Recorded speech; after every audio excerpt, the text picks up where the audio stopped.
Olá, estamos de volta na nossa aula de número 65, isso mesmo, ainda no título 5 da LDB, capítulo 2, estamos falando das novidades introduzidas pela reforma, isso mesmo, pela reforma do ensino médio no Brasil, fruto da Lei 13.415 de 2017 e de outros 4 documentos que mencionamos como primeira grande novidade, na verdade antes da primeira grande novidade no bloco anterior. Nesse caso, vamos nesse bloco pegar as novidades de número 6 a 10 antes de entrarmos no estudo do artigo 35A em diante na LDB. Então, a gente fala agora da sexta mudança, que é a mudança na arquitetura, isto é, na arquitetura do currículo do ensino médio. Então, não houve apenas uma estruturação, ou melhor, uma reestruturação dos conteúdos programáticos do ensino médio. Não houve uma mudança de currículo somente, mas houve toda uma mudança estrutural na arquitetura, por assim dizer, na estrutura do ensino médio. Então, mudanças que transcendem, e é isso que você precisa entender, são mudanças no currículo que transcendem as disciplinas e a carga horária. Porque são mudanças ligadas a itinerários formativos, são mudanças ligadas ao desenvolvimento de competências, são mudanças direcionadas a áreas de formação profissional, então elas não se limitaram às disciplinas nem à carga horária. Não foram apenas mudanças estruturais, foram mudanças substanciais. Daí a ideia de uma mudança mais profunda. Mudanças no sentido do desenvolvimento de competências, como eu acabei de mencionar, no sentido da promoção da formação integral do educando, desenvolvendo ele nos aspectos físicos, cognitivos, emocionais, sociais, enfim, desenvolvimento de forma integral, também através da expansão, como acabei de mencionar, da educação profissional e da educação profissional técnica de nível médio, que se aprimora nesse novo modelo, assim como um currículo que tem uma natureza flexível. Sim, o currículo torna-se extremamente flexível e, em parte, esse currículo passa a ser escolhido, determinado pelo próprio educando, pelo próprio aluno, óbvio, levando em conta as condições de cada sistema de ensino. Então, em matéria de arquitetura do currículo, ele tem uma parte até que é rígida, que é aquela parte que é trabalhada na formação geral, mas saindo da parte da formação geral e indo para as áreas ou itinerários formativos, ele se torna extremamente flexível, a tal ponto que o educando pode, inclusive, escolher cursar mais de um itinerário formativo. A ideia é que talvez esse currículo no futuro possa ser até um currículo customizado. Isso é, com características tão específicas e diferenciadas entre um aluno e outro, que ele chegue ao ponto de se tornar um currículo customizado, que é mais até do que um currículo flexível.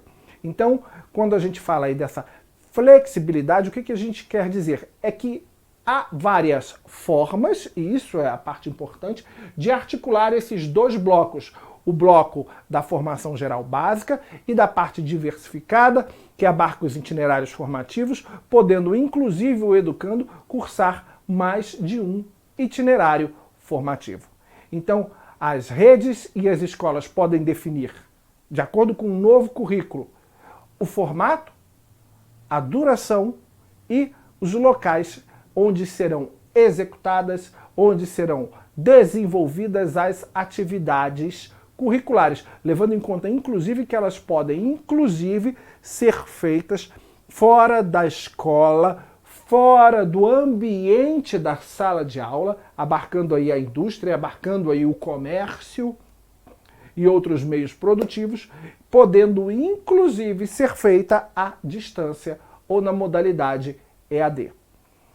Uma sétima mudança significativa, a sétima mudança, na verdade, significativa, é que vamos além, nesse novo modelo, das aulas normais da sala de aula. O novo ensino médio estimula a saída da sala de aula tradicional. Sim, vamos além da sala de aula. Vamos desenvolver práticas, não só na forma de disciplinas, mas na forma de módulos, módulos inclusive eletivos, através de núcleos de estudo, através de observatórios, através de clubes, isso é, pequenos grêmios com atividades acadêmicas e atividades pedagógicas, oficinas, e também temos aí os projetos. Isso é, saímos do modelo de aula tradicional, entre quatro paredes, na sala de aula, para uma estrutura muito mais ampla de aprendizagem. Daí, a sétima mudança. Vamos desenvolver atividades. Atividades que serão desenvolvidas na escola, na sala de aula, óbvio, em instituições credenciadas, ligadas à indústria e ligadas ao comércio e em cursos técnicos, cursos de idioma, através de estágios, através de trabalho voluntário. O leque se torna realmente muito grande nesse contexto. A oitava mudança está ligada à implementação da EAD, Educação à Distância, no ensino médio. Isso mesmo, vamos atuar com um percentual do nosso programa à distância, se assim for do interesse da instituição de ensino. Então, em matéria de EAD, e eu vou mostrar aqui dois gráficos que têm exatamente o mesmo conteúdo, só mudam na forma, e aí você escolhe qual dos dois utilizar na sua aula.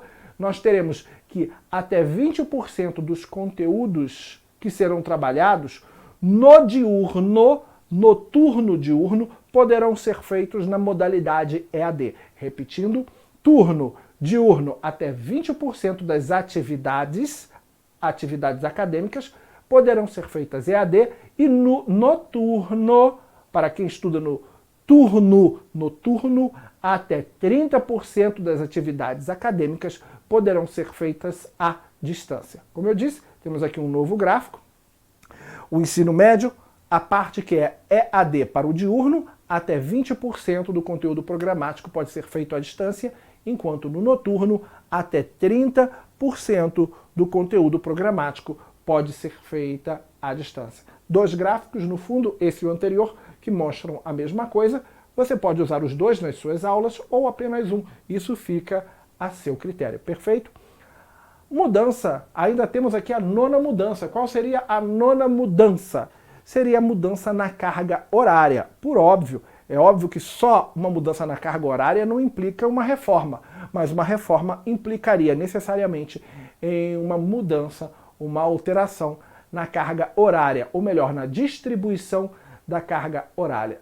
Em todo o currículo, por assim dizer, do ensino médio, teremos que ter, no mínimo, 1.800 horas para a formação geral básica e 1.200 horas para os itinerários pedagógicos. Então, todo o currículo do ensino médio. Isso não é uma carga horária por ano.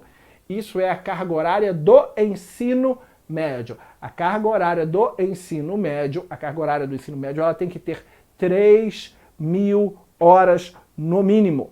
3.000 horas. Sendo que dessas 3.000 horas, 1.800 horas são destinadas à formação geral básica, aquela parte que é abarcada pela BNCC, e 1.200 horas serão destinadas ao desenvolvimento dos itinerários pedagógicos. Em toda a estrutura,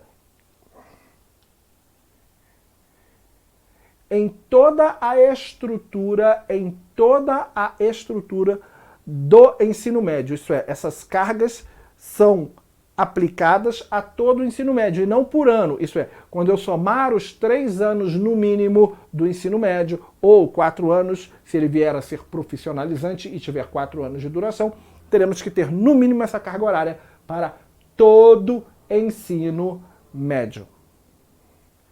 Então, podemos distribuir isso como bem entendermos? Os sistemas terão liberdade de distribuição, que não é uma liberdade absoluta, ampla, 100% irrestrita, ela vai obedecer a alguns parâmetros, mas ela é realmente uma liberdade considerável. Por exemplo, aqui, nesse esqueminha gráfico, eu tenho uma tabela, e nessa tabela eu tenho aí o primeiro ano, eu tenho o segundo ano, e eu tenho o terceiro ano do ensino médio.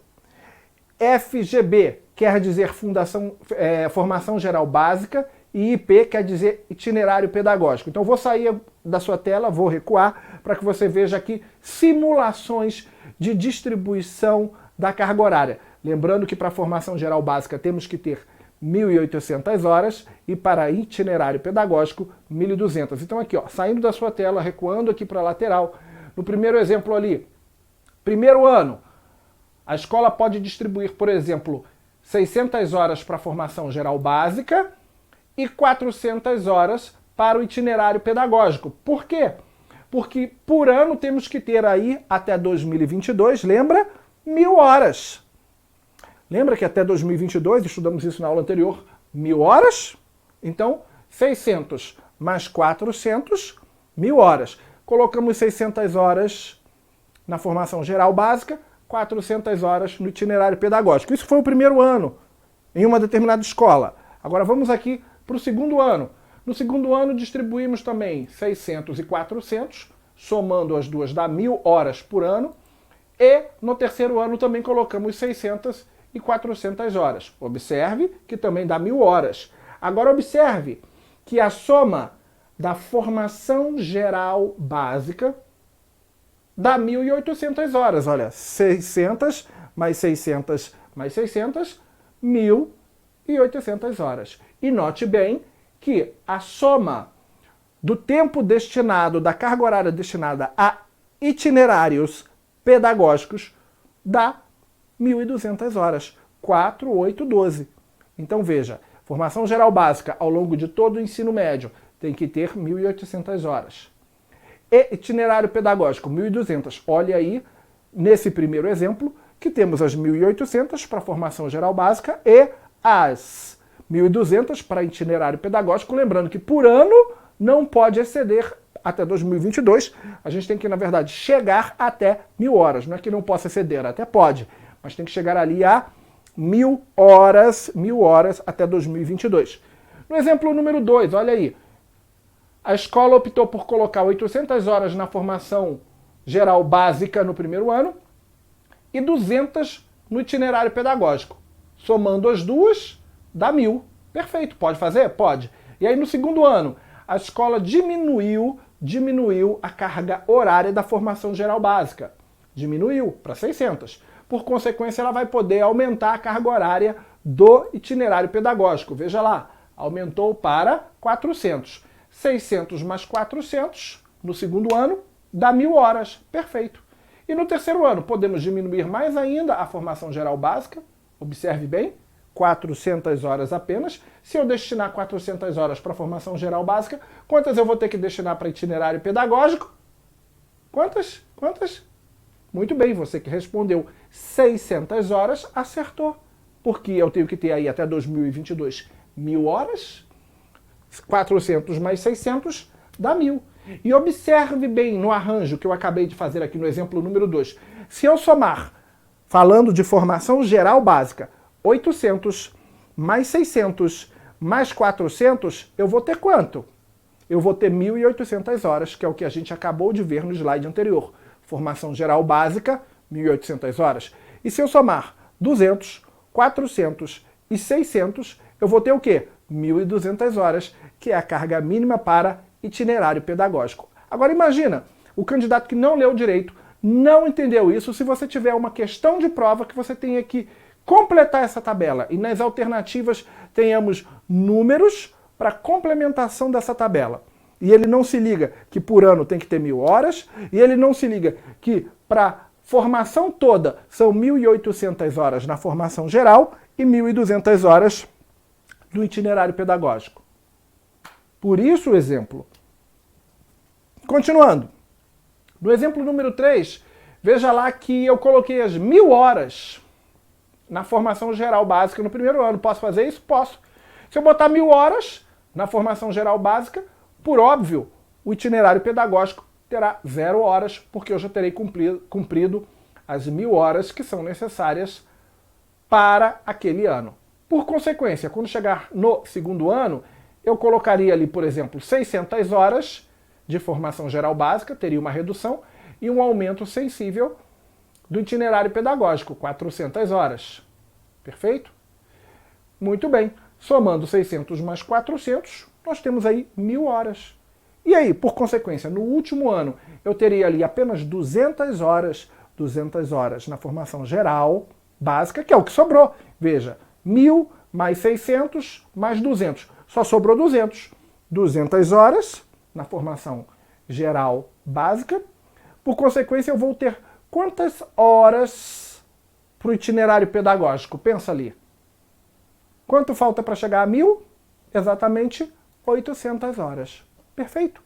Então isso aqui é só para te dar uma noção mais ampla de como vai funcionar a questão da distribuição cronológica, a distribuição do tempo no novo ensino médio, que é também uma das novidades. Então, na parte flexível do currículo, essa nota você precisa prestar bem atenção, o educando pode escolher um ou mais itinerários formativos, como a gente já destacou antes, e ainda complementá-los com disciplinas ou atividades de natureza eletiva. Isso aí, ele pode selecionar outras para complementar o seu estudo.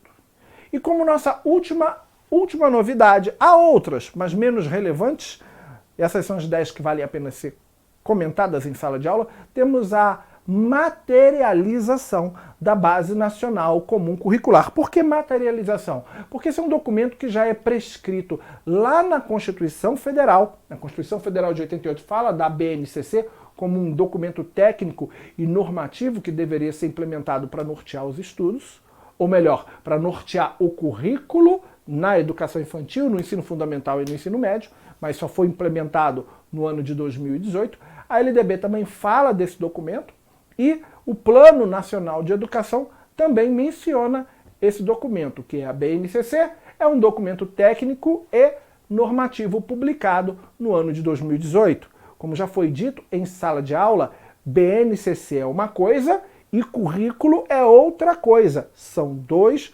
documentos distintos. A BNCC traz as competências que devem ser desenvolvidas após trabalharmos os conteúdos curriculares.